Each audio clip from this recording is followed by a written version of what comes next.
Shri baby സഖാവ്, രാഷ്ട്രീയമല്ലാത്തൊരു കാര്യം ഞാൻ ചോദിക്കട്ടെ. ഇനി ജനറൽ സെക്രട്ടറിയായി നടക്കുന്ന സമയത്തും തോളത്തെ ആ ചുവന്ന തുണിസഞ്ചിയും അതിനുള്ളിലെ പുസ്തകങ്ങളും ഒക്കെ ഒപ്പം ഉണ്ടാകുമോ? ആ സഞ്ചി സാധാരണഗതിയിൽ എപ്പോഴും ഞാൻ കുറേ കാലമായിട്ട് ഇങ്ങനെ കൊണ്ട് നടക്കുന്നതാണ്. അപ്പോൾ അത് ഉണ്ടാവും എന്ന് തന്നെ ഞാൻ അരുണിന് ഉറപ്പ് നൽകുകയാണ്. ആ സഞ്ചിക്കുള്ളിൽ കുറേ പുസ്തകങ്ങളും ഉണ്ട്, അതാണ് ഇതിലെ കൗതുകകരമായ കാര്യം. ഏറ്റവും പുതിയ പുസ്തകങ്ങൾ തേടിപ്പിടിച്ച് വായിക്കാൻ താല്പര്യമുള്ളൊരു വായനക്കാരനും കൂടിയാണല്ലോ. തേടിപ്പിടിച്ച് പിന്നെ അതിൻ്റെ തിരഞ്ഞെടുത്ത ഭാഗങ്ങളെങ്കിലും വായിക്കാൻ, പുസ്തകങ്ങളെല്ലാം പൂർണ്ണമായിട്ട് വായിക്കാൻ കഴിയുന്നില്ല എന്നുള്ളതാണ് ഈ സ്ഥിതിയിലെ ഒരു വലിയ ദുഃഖം, കുറ്റബോധം. എന്നാലും വായിക്കണമെന്ന് നിർബന്ധമുള്ള ഭാഗങ്ങളെങ്കിലും വായിക്കാൻ ഏറ്റവും പുതിയ പുസ്തകങ്ങൾ, ഒരുപാട് പുസ്തകങ്ങൾ ലോകത്ത് ഇറങ്ങുന്നുണ്ട്. നമ്മളെ വല്ലാതെ പരീക്ഷിക്കുകയാണ് ഈ പുസ്തകങ്ങൾ. അപ്പം വായിച്ചേ തീരൂ എന്ന് നിർബന്ധമുള്ള പുസ്തകങ്ങൾ അത് സംഘടിപ്പിച്ച് ഭാഗികമായെങ്കിലും വായിക്കുക എന്നുള്ളത് ജീവിതത്തിൻ്റെ ഭാഗമാണ്. ഓക്കെ, ഞാനൊരു കാര്യം കൂടി ചോദിച്ച് അവസാനിപ്പിക്കാം. അതൊരു രാഷ്ട്രീയ വിഷയമാണല്ലോ. പൊതുവെ കേരളത്തിലെ ആളുകൾ പല റൂമറുകളും അഭ്യൂഹങ്ങളും ഒക്കെ പടർത്തിയ ഒരു കാര്യമാണ്. യഥാർത്ഥത്തിൽ VS-ൻ്റെ കാലത്ത് താങ്കൾ കൊല്ലത്ത് നേരിട്ട അഗ്നിപരീക്ഷകൾ എന്തൊക്കെയാണ് എന്നുള്ളതൊക്കെ ചരിത്രത്തിൽ രേഖപ്പെടുത്തിയിട്ടുണ്ട്. ഞാൻ അതിലേക്ക് പോകുന്നില്ല. പക്ഷേ എങ്കിലും കേരളത്തിൽ പിണറായി വിജയൻ്റെയൊക്കെ മനസ്സറിഞ്ഞുകൊണ്ടുള്ള ഒരു പിന്തുണയായിരുന്നു താങ്കൾക്ക് ഇക്കുറി കിട്ടിയത്.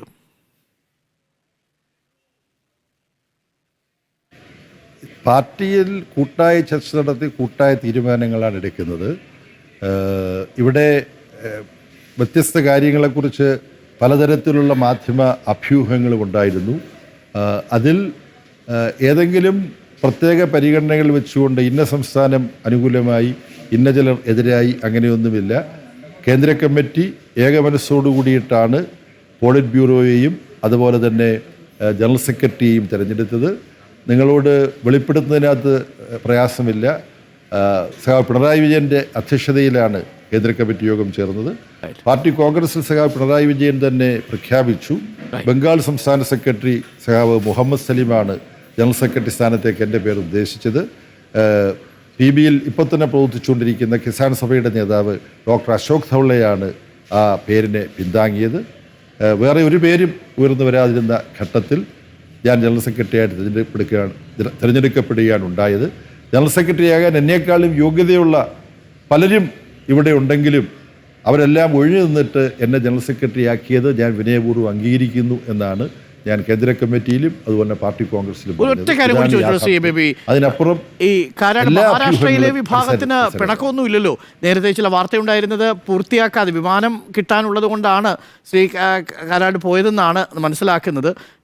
വോട്ടെടുപ്പ് ആവശ്യപ്പെട്ടു. അത് എനിക്ക് തോന്നുന്നു താങ്കളുടെ തന്നെ പാർട്ടി ചരിത്രത്തിൽ ആദ്യമായിട്ടാണ് കേന്ദ്ര കമ്മിറ്റിയിലേക്ക് ഒരു തെരഞ്ഞെടുപ്പ്. അത് പാർട്ടിയുടെ ഒരു ഉൾപാർട്ടി ജനാധിപത്യത്തിൻ്റെ ഭാഗം കൂടിയായിട്ട് ഞാൻ മനസ്സിലാക്കുന്നു. എങ്കിൽ പോലും എതിർപ്പുകളോ വിയോജിപ്പുകളോ ഒന്നും മഹാരാഷ്ട്ര ഘടകത്തിനില്ലല്ലോ അല്ലേ? ഇല്ല, ഇതിപ്പം ആകെ അത് എങ്ങനെയാണ് വോട്ട് പരിണമിച്ചതെന്നുള്ളത് 730-ലധികം പ്രതിനിധികളുണ്ടായിരുന്ന പാർട്ടി കോൺഗ്രസിൽ 31 സഖാക്കളാണ് ഈ മത്സരിച്ച സഖാവിന് അനുകൂലമായിട്ട് വോട്ട് ചെയ്തത്. അപ്പം ആ സഖാവ് കേന്ദ്ര കമ്മിറ്റി അംഗമാകണമെന്ന് അഭിപ്രായമുള്ള 31 പേരുണ്ട്. അപ്പോൾ ബാക്കി 699 പേര് സെൻട്രൽ കമ്മിറ്റി ചർച്ച ചെയ്ത് അംഗീകരിച്ച പാനൽ അതാണ് തിരഞ്ഞെടുക്കപ്പെടേണ്ടതെന്ന് അഭിപ്രായപ്പെട്ടവരാണ്. അരുൺ പറഞ്ഞതുപോലെ പാർട്ടി ഭരണഘടന അനുവദിക്കുന്ന ജനാധിപത്യ സ്വാതന്ത്ര്യം അദ്ദേഹം വിനിയോഗിച്ചു എന്ന് മാത്രമേ ഉള്ളൂ. ഓക്കെ, ഒരു കാര്യം കൂടി, അടുത്ത തെരഞ്ഞെടുപ്പ് വരാൻ പോവുകയാണ്. പിണറായി വിജയൻ തന്നെ ആയിരിക്കുമല്ലോ തെരഞ്ഞെടുപ്പ് പ്രചരണത്തിനുണ്ടാവുക. ഞാൻ താങ്കൾ ഇന്നലെ അങ്ങനെ പറയുന്നത് കേട്ടു. അതിൻ്റെ അർത്ഥം മുഖ്യമന്ത്രിയായിട്ടും പിണറായി വിജയനെ പരിഗണിക്കുന്നതിൽ തെറ്റില്ല എന്ന നിലപാട് തന്നെയാണോ പാർട്ടിക്കുള്ളത്? പിണറായി തന്നെ ആയിരിക്കുമോ അടുത്ത തെരഞ്ഞെടുപ്പിൻ്റെ മുഖം എന്ന് പറയുന്നത്?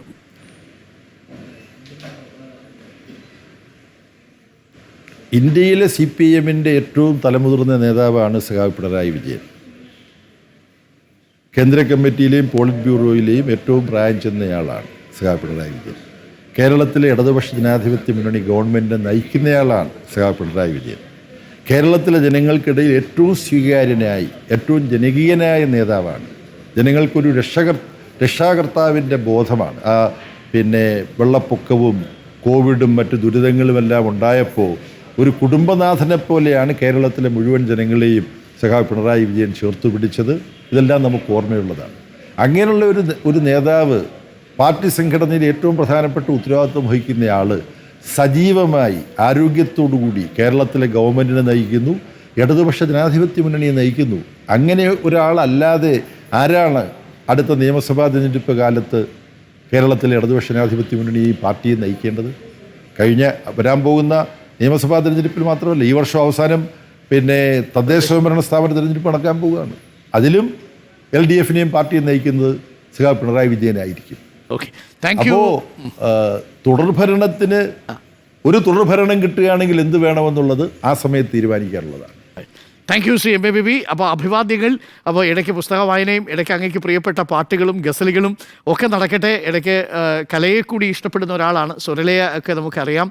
അതേപോലെ ഈ വളരെ കലാപരമായി തന്നെ നമ്മളുടെ ഈ രാഷ്ട്രീയം മുന്നോട്ട് പോകട്ടെ. പണ്ട് ലെനിൻ പറഞ്ഞതുപോലെ മുദ്രാവാക്യങ്ങൾ കവിതകളായി തീരുന്നത് സർഗാത്മകമായ നേതൃത്വം വരുമ്പോഴാണ്. Thank you Shri MABB.